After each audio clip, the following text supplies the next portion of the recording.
vous présente Aitana Lopez, 25 ans, barcelonaise, 100 000 followers en 87 publications et avec des cheveux roses. Je vous présente Imagram, influenceuse, 400 000 abonnés pour 750 publications, elle aussi avec des cheveux roses, mais c'est pas ça le lien. Je vous présente Michaela, pas de cheveux roses, 2 600 000 followers, et je vous présente Lugdou Magalou, 7 millions de followers. Le point commun entre ces 4 influenceuses, c'est d'être entièrement virtuelles. Elles sont générées par IA et toutes leurs vies sont complètement virtuelles. Aitana a été créée par Ruben Cruz à Barcelone dans son agence qui s'appelle The Clueless. Il crée cette intelligence artificielle à un moment où The Clueless va assez mal économiquement et il espère pouvoir redresser la barre avec cette innovation. L'idée, c'est de se séparer de toutes les demandes, les égos, les tarifs de tous les influenceurs, de pouvoir faire de la promotion influencing à moindre coût. Bon, le pari a plutôt bien marché puisque actuellement, il déclare que Aitana génère plus de 3 000 € par mois en moyenne et dans les meilleurs mois, il arrive à monter à 10 000 €. Bon, là où le mec, il est drôle et il a un peu de panache, c'est qu'il critique le système des influenceurs qui brassent énormément d'argent et ne génèrent aucune valeur économique selon ses dires. Il prend l'exemple notamment des Kardashians qui, avec tout l'argent qu'elles brassent, pourraient sauver le cancer. C'est un peu l'ambiance, faites ce que je dis mais pas ce que je fais. Bon, le mec, il a eu le nez creux puisque selon Challenge, en 2020, le marché de l'influencing donc présente plus de 1 milliard de dollars aux États-Unis. Cela s'explique aux États-Unis comme partout ailleurs que les entreprises souhaitent faire plutôt du marketing à travers les influenceurs que à travers les publicités classiques qu'on voit sur Google, Facebook et toutes les plateformes parce que les influenceurs sont censés être plus proches de leur communauté et donc la communauté va avoir plus confiance en l'influenceur lorsqu'au moment où il va présenter des produits. Et l'influenceur, lui, doit trouver un équilibre entre la spécificité de son audience et la vasteté de son audience, c'est-à-dire à quel point elle est large. Imaginons que vous créez une page de mèmes sur Instagram, la communauté que vous allez constituer est assez disparate puisqu'il y a de toutes les tranches d'âge, catégories socio-professionnelles, de toutes les géographies qui vont venir suivre la page. Et ça va être assez dur pour une entreprise de savoir qu'est-ce que votre audience va acheter. En revanche, si vous faites par exemple un compte Instagram sur les chiens, eh ben on sait à peu près pour sûr que les gens qui vous follow sont des gens qui aiment bien les chiens et peut-être statistiquement ont plus de chances d'avoir des chiens. Pour l'influenceur, ça va être beaucoup plus facile de nouer des partenariats avec des croquettes pour chiens, vétérinaires, des trucs machin. Bon, maintenant qu'on a parlé du fonctionnement du marché, maintenant on va pouvoir parler de comment on fait notre petite influenceuse de tous ensemble. Deux options. Soit on va créer ça à travers ChatGPT et DALL-E, donc on va prendre un petit compte de 20 $ par mois et en fait on va demander à DALL-E et à ChatGPT de générer des contenus. DALL-E va générer les images, ChatGPT va générer le texte. Donc pour le texte, ça va, on va pouvoir s'en sortir. ChatGPT 4 ou 3.5 fera très bien le taf. En revanche, pour DALL-E, on va avoir un petit problème. Que ce soit DALL-E, Midjourney, Stable Diffusion, qu'importe, on va avoir du mal à créer un visage stable dans le temps. C'est-à-dire qu'on va générer 50 images de notre influenceur, notre influenceuse, même avec de très belles descriptions, on ne va pas arriver à reproduire le même visage partout. Et c'est normal puisque les générateurs d'images ont une partie d'aléatoire. Dans le jargon, on appelle ça la température. C'est cette température qui fait que le même prompt ne va pas donner 2 fois la même image. C'est un comportement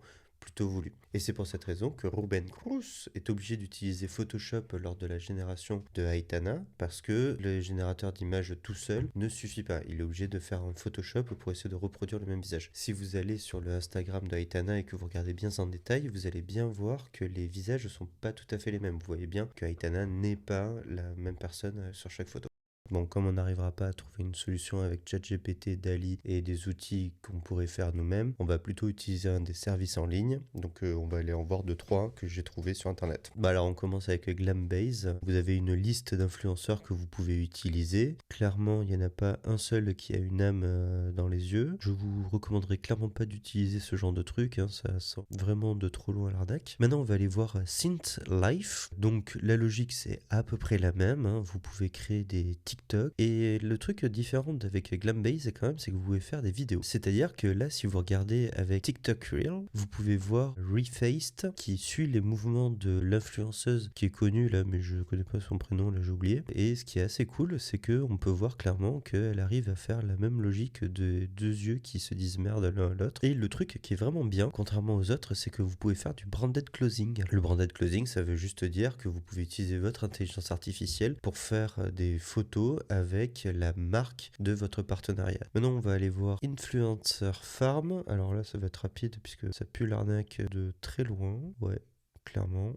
Bon, allez, on laisse tomber. Bon, là, maintenant, on va aller voir quelque chose qui a l'air d'être un peu plus sérieux, c'est Photoshed. Donc là, le produit est d'une simplicité sans faille. On utilise des images qui nous appartiennent, donc des photos de toi, moi, ce que tu veux. Et on en fait des images générées par intelligence artificielle qui ont l'air un peu standardisées. Mais bon, vous voyez un peu l'idée, ça reste quand même déjà un peu plus solide d'un point de vue use case que les précédents. Alors, est-ce que ça vaut le coup? Alors, vous m'excuserez, mais j'ai pas 30$ par mois à mettre. Et en plus, je suis sûr qu'il se barrait avec les numéros de ma carte bleue, donc pas ouf. Bon, l'exercice c'était un peu fallacieux, puisque en pratique, les influenceurs par intelligence artificielle ne se préoccupent pas de savoir si le visage de la personne est stable dans le temps. Ils font plutôt des stratégies de volume, à publier tout ce qui est possible et imaginable, avec le minimum de travail possible, c'est-à-dire un ou deux petits bouts de Photoshop, mais plutôt pour ajouter les produits avec qui ils ont réussi à obtenir des partenariats. Vraiment rien de bien plus compliqué. Mais en fait, tout ça, quand même, ça m'a amené à me souvenir d'un